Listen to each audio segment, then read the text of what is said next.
Olá, estou conversando hoje com a Joana, de Juiz de Fora. E antes de começar, Joana, eu queria perguntar se você tem se em Juiz de Fora, no mercado municipal, tem canecas de esmaltadas como essa aqui que eu tomo café. Você tem um aí para a gente tomar esse café aqui, ó? Você- Vamos brindar. Vamos brindar. Coisa- Legal, É, legal. saúde. O Também meu, estou o meu tomando. café, eu acho que eu já falei para o Luciano, não sei, acho que quando eu gravei com o Luciano, eu falei, o café eu faço a moagem na hora, moo o café na hora, aí eu faço o café e fico com os amigos que eu tenho prazer enorme em prosear, bater papo, em pé na cozinha, bem mineiro mesmo. Você e o Luciano, quando vierem a Campinas, estão convidados, tá bom? Você também, quando vier aqui. A gente Opa! também. Quando eu for aí, eu vou ter que fazer uma via sacra, viu? É o Tem muita gente. Camerino, é o Calixto, vocês, legal, muito bom. Eu já estive em Juiz de Fora algumas vezes. Eu queria te perguntar se você já se você já tinha se prestado atenção nas letras do Belchior. Ele gostava muito do Nietzsche, o bigode que ele usava, as referências que ele usava assim nos primeiros clipes. Você já tinha observado isso? Não diretamente, mas que ele tem umas letras bastante filosóficas, né? Até existencialistas, já tinha reparado. E quando ele fala, né? Ano passado eu morri, mas este ano eu não morro, tem um pouco a ver com o que a gente vai falar da redenção aqui, Olha, que dos temas. legal. Aí, de repente, você pode até retomar na hora que você estiver falando. Eu acho que eu tenho que ler e reler várias vezes as letras dele. Deve ser cheia de amor fati, né? E eterno Sim. retorno e por aí vai. Mas muito bom. E ele gostava também do Allan Poe, viu? Edgar Allan Poe. Mas aí é outra história, é outro papo. É. Joana, eu vou chamar a vinheta e a gente vai começar a conversar, tá bom?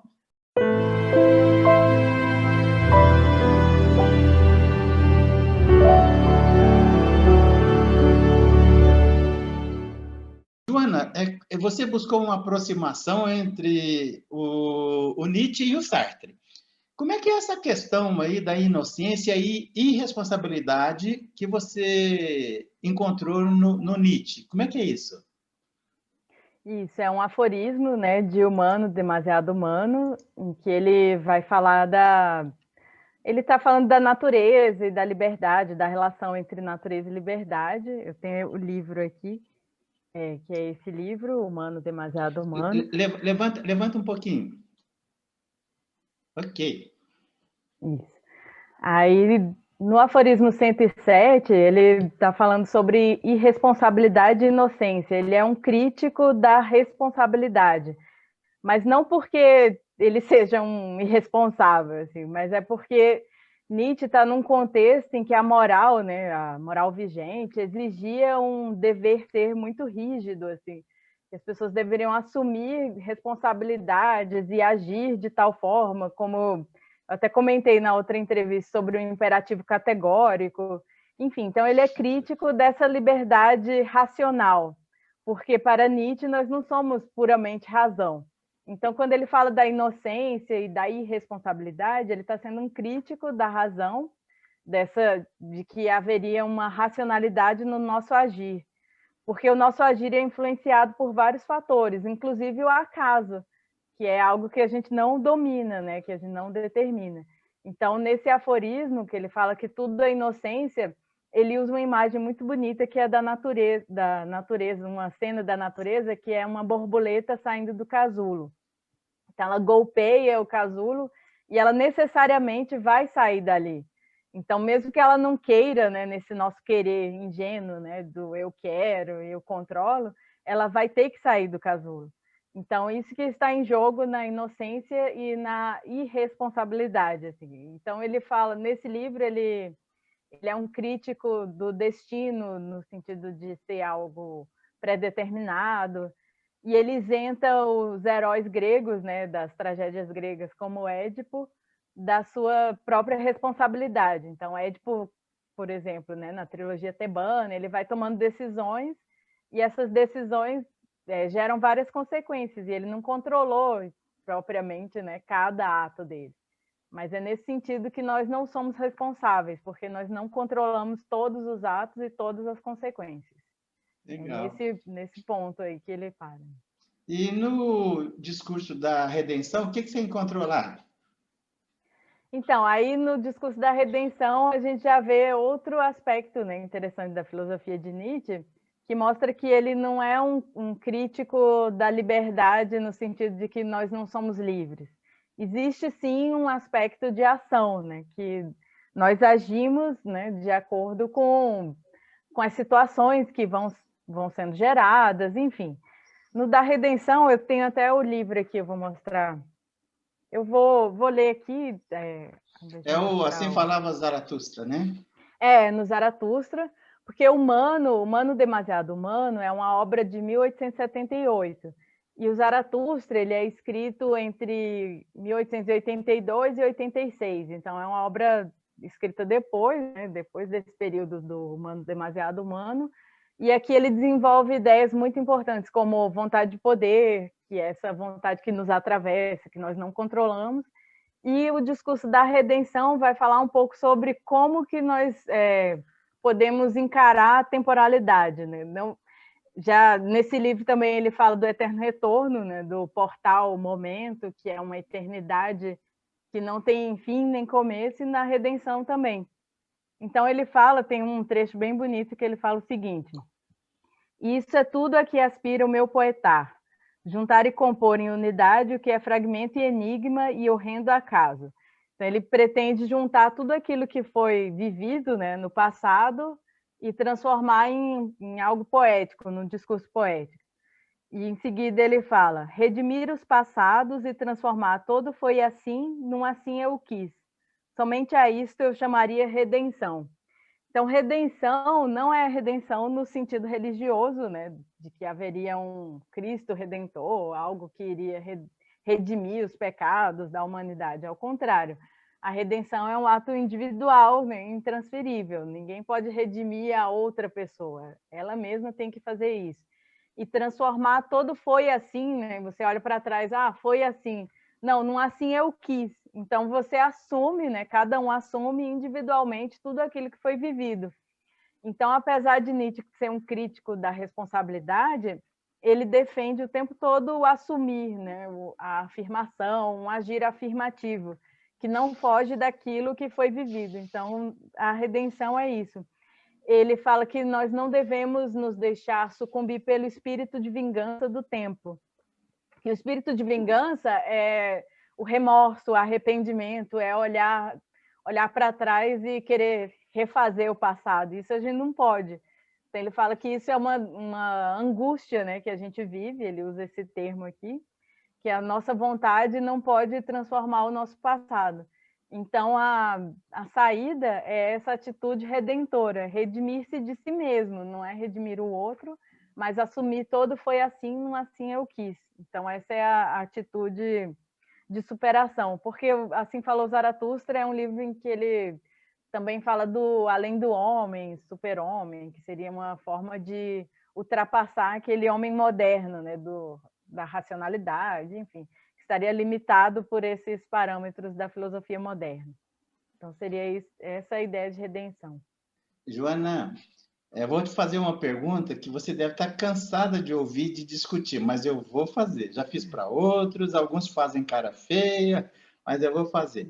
O Nietzsche era um filólogo, não digo por formação, mas ele era filósofo?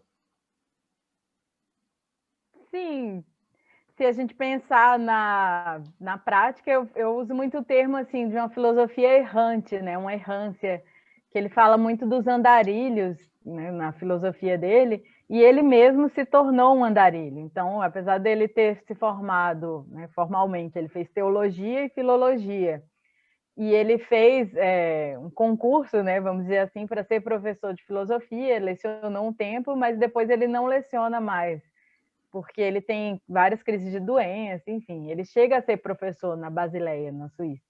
E depois ele passa a viajar e a escrever. Então, ele é um filósofo no sentido dele ser o maior crítico da filosofia, assim, de todos os tempos. Ele faz uma transvaloração filosófica. E isso é o exercício da filosofia em curso. Tudo que ele escreveu, a obra dele, é inquestionavelmente filosofia, é filosófico. Mas, academicamente, ele não foi, né, um filósofo rigoroso que construiu um sistema. Ao contrário, né, ele escreve de uma forma bem fragmentada. Mas, sem dúvida, né, é um filósofo e muito importante, né, porque ele é crítico de todos os tempos e a filosofia dele está além do tempo também. Ele se considerava extemporâneo.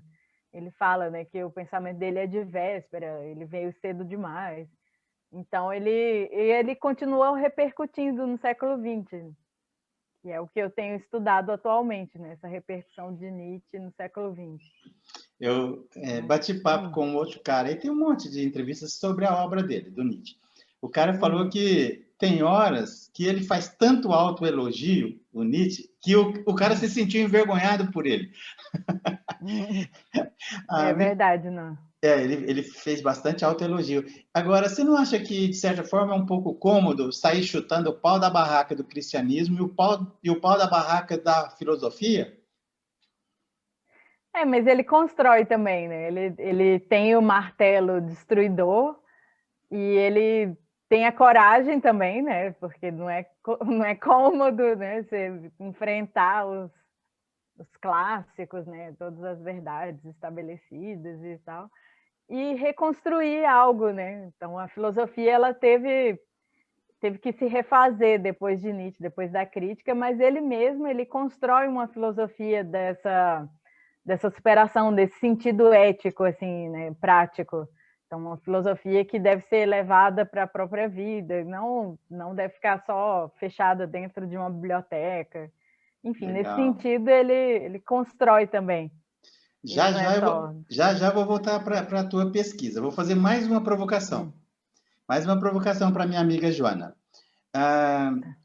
Você não acha que, apesar do amor fati, ele sucumbiu às pressões do que acontecia com ele, assim, do que foi acontecendo com ele? Porque haja tragédia numa vida. Você não acha que, apesar dele ter construído, estruturado o amor fati, ele acabou surtando e sucumbindo ao destino que foi imposto para ele? Ele fala, né, do amor fati, do amor ao destino na Guerra Ciência, como uma nova postura, né, que ele quer aprender a ver as coisas como belas, né? Então ele vai se tornar alguém que faz as coisas belas também. Mas claro que ele viveu várias adversidades, né, as doenças dele, principalmente. Mas ele teve certo período de alegria, né, principalmente esse período da Guerra Ciência e do Zaratustra, que são as obras que eu gosto de trabalhar mais e que expressam isso, né? Depois ele já retoma, né, aquela sisudez mais crítica. Mas no final ele teve, né, um colapso. Ele surtou com o cavalo lá, né? Surtou. Que ele estava em Turim e teve aquele episódio. E ele teve algumas doenças também, né? Dizem, né, que pode ter sido alguma coisa tipo sífilis, alguma coisa assim. Sim. Mas teve um colapso no cérebro que fez com que ele é verdade que ele foi muito boêmio? Essa história da sífilis aí, em função da boemia dele, né? Parece que teve um período, né, que quando ele começa essas errâncias, em que ele frequenta bordéis e tudo. E ele não era uma pessoa, né, muito rigorosa, vamos dizer assim. Sim. Então ele tinha essas... Joana, e o que era que eu queria comentar? Ah, sim, o eterno retorno. Você já imaginou, na cabeça dele, voltar a se relacionar com a irmã dele, que era... Como é que era a irmã dele? Pois é, a irmã dele era super opressora, né? Oprimia demais, né? Tanto ela quanto a mãe. E ele teve que se afastar, né, das duas, e depois que ele tem o colapso, ele teve que passar aos cuidados delas, né? Então, a Elizabeth, que compilou a obra de Nietzsche, a obra que a gente chama Fragmentos Póstumos, ela que teve primeiro acesso e foi publicando. Dizem que ela mexeu na obra dele, você já ouviu falar isso? Sim, ela manipulou com certeza. Falta de caráter. Já tá comprovado, assim, porque depois surgiram outras versões, outras traduções, né, que viram que ele não tinha tendências nazistas, por exemplo, né, como ela quis colocar. É. Ok. Ô, Então, seria Joana, nesse... e aí você, nessa sua busca de aproximação aí com o Sartre, né, o bigodudo, o Nietzsche com o Sartre, Sim. o que você encontrou na peça As Moscas, do Sartre? Sim, é incrível. Quando eu li essa peça, foi num contexto em que eu e o Luciano, a gente estava organizando, né, coordenando um projeto de extensão que chamava Diálogos, Filosofia e Teatro, Nietzsche Espera e Sartre. aí, para quem está nos assistindo aqui em qualquer lugar do Brasil, que a gente não sabe quem vai assistir, quem é o É. Luciano? Sim, o Luciano, meu marido e professor do departamento, né, de filosofia, e ele é pesquisador de Sartre, enfim, há muito tempo. Tem uma E a entrevista, gente desculpe, você que está nos tem assistindo aí, você que está nos assistindo, tem uma entrevista com o Luciano também, tá bom? Aqui no canal, é só isso, procurar aí. procurem. E a gente bolou um projeto de extensão, né, sobre Nietzsche e Sartre relacionando o teatro, porque Sartre escreve, né, romances, contos e peças de teatro. E As Moscas foi uma das, acho que foi a primeira peça, né, se eu não me engano, foi As Moscas e o Iclô são as primeiras peças do Sartre.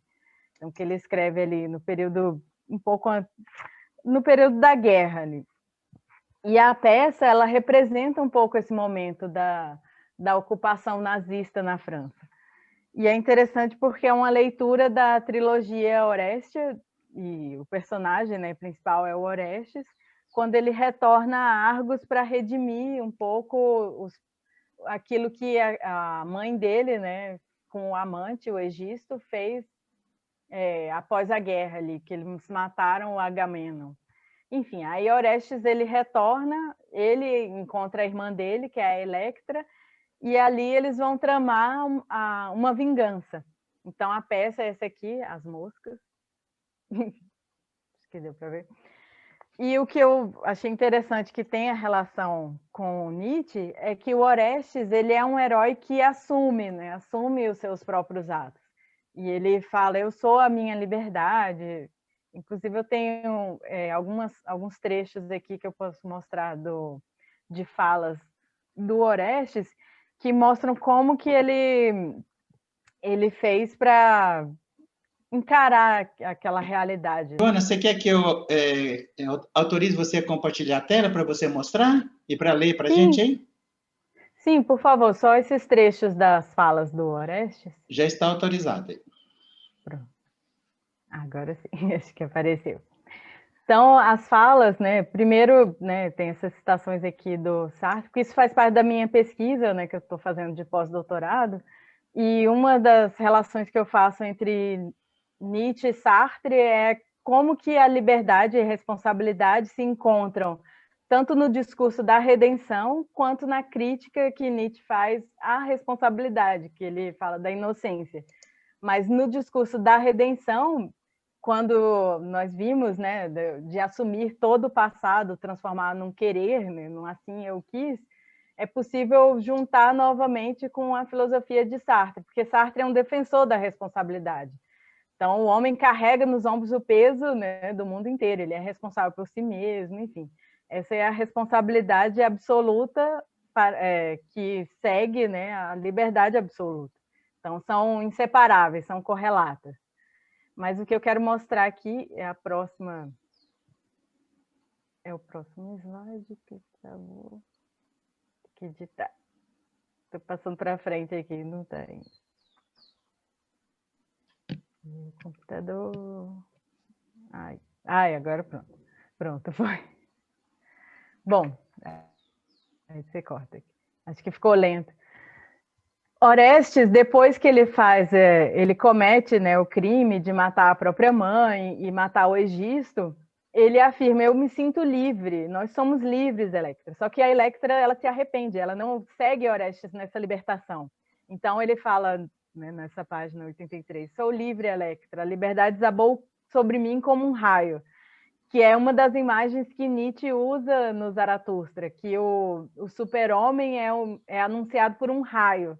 Então, isso também, quando eu estava lendo a peça, foi me empolgando, assim, nossa, nessa peça o Sartre estava muito nietzschiano quando ele escreveu, assim, Ô, tem Joana, muitas pera um referências. pouquinho. Eu ia te perguntar isso, se tinha ficado Uhum. explícito para você que o Sartre tinha lido o Nietzsche, quando ele fala da irresponsabilidade.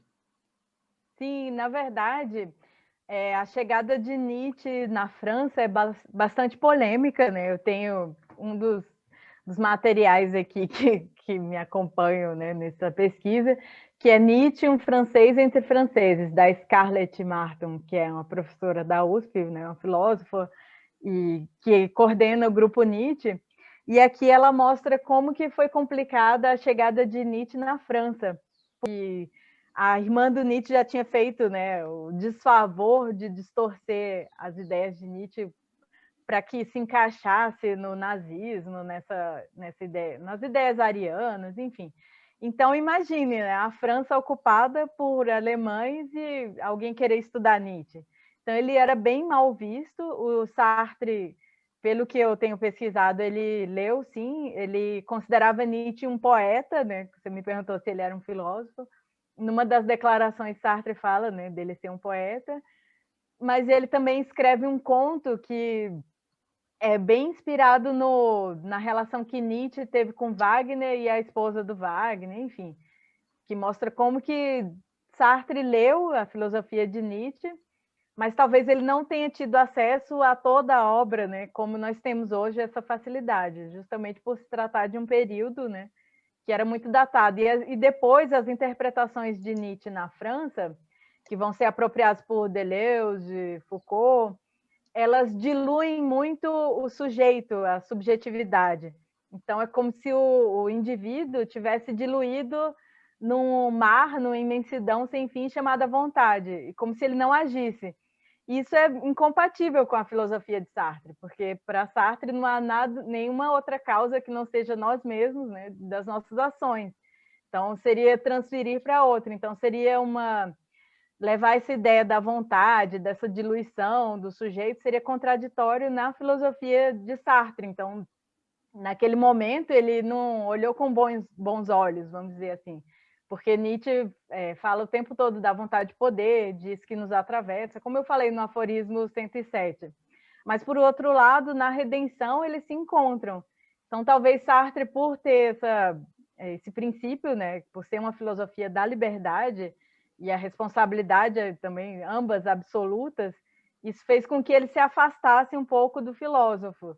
Mas já tem vários estudos, né? Eu tenho pesquisado isso, que mostram aproximações, principalmente nesse lado da literatura, né, que eles são próximos, e nessa peça de teatro, eu ainda não pesquisei para ver se outros pesquisadores já fizeram essa relação, né, que eu tenho feito, mas que isso se sustenta, assim, é possível sustentar essa argumentação a partir da filosofia de Sartre e do Nietzsche, sim, porque nesse ponto a liberdade em Sartre combina-se com a redenção em Nietzsche. Então seria nesse sentido. Ok, Joana, você pode tirar a sua tela, o slide? Sim, certo, já vou. Então, no final das contas, né, como eu mostrei, o Orestes ele se sente livre, mas a irmã dele, ela quer voltar atrás, né, tudo aquilo que foi feito, e ele fala para ela que não, isso não é possível, agora já foi feito e eu não me arrependo. Então, na peça As Moscas, também está em jogo a ocupação alemã na França, assim, como se fosse necessário que cada um, né, cada cidadão francês, assumisse a sua responsabilidade diante daquela situação, daquela guerra, né, daquela ocupação, enfim. Dentro da filosofia sartreana, ela tem essa peça tem essa importância. E para a minha pesquisa, ela tem essa importância para mostrar como que a ideia de liberdade, né, que Nietzsche ele não fala diretamente sobre liberdade como Sartre, né, que faz uma filosofia da liberdade, mas ele fala em libertação, em superação e principalmente esse aspecto do assumir-se, né, da assunção de si mesmo. Então isso é fundamental, assim, que mostra esse diálogo, né, possível entre os dois. É um argumento que se sustenta nesse ponto. Ô, Joana, e você publicou um artigo sobre essa sua pesquisa ou ainda não? Não, ainda está. Eu ainda estou construindo, né? Tanto esse sobre a redenção, né, e a irresponsabilidade, como que eles, né, dialogam nesse ponto.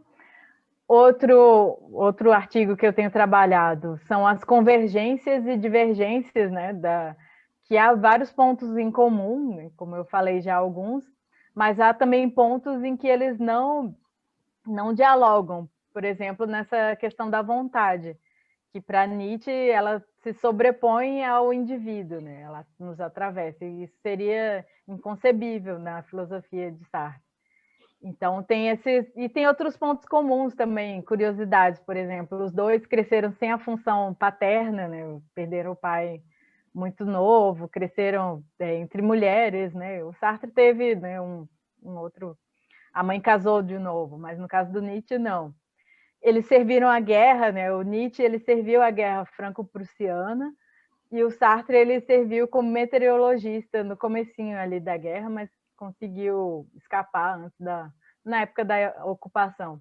Então tem várias coincidências assim, o casamento também, oficialmente, né? Sartre e Simone não se casaram, né? Então eram contra convenções.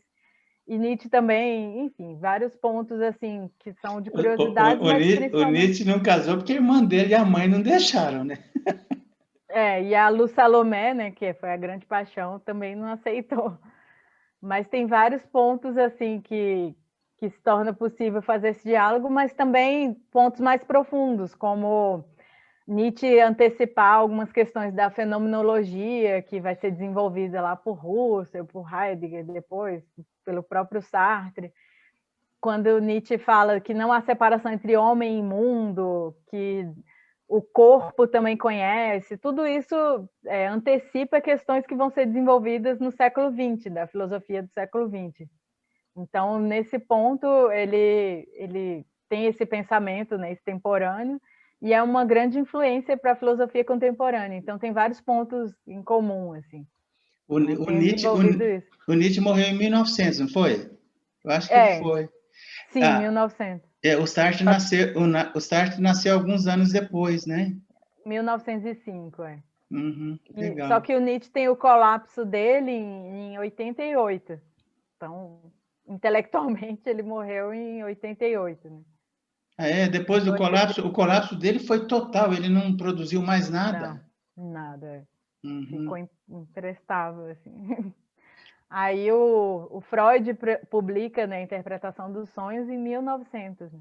Uhum. Então é um período e tem uma influência também esse aspecto Ok. irracional, né, do inconsciente. Enfim, é um filósofo que antecipa vários temas que vão ser desenvolvidos no século XX, esse que eu tenho pesquisado, principalmente a antecipação em relação à fenomenologia e como ela foi desenvolvida na França, especificamente por Sartre, mas se a gente for ver em Merleau-Ponty também, é possível fazer esse diálogo também com Foucault e Deleuze, já é mais óbvio, assim, que já são autores que citam propriamente Nietzsche. Mas os autores da época do Sartre aí já não tem uma citação direta, então é um trabalho de arqueologia, né, para poder ver aonde que tem, né, onde que tem o Nietzsche ali. Mas é isso. De mineração, né? Praticamente.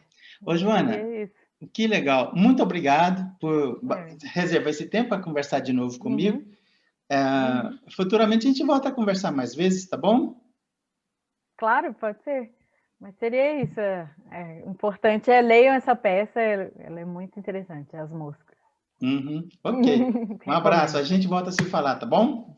Obrigada, até mais.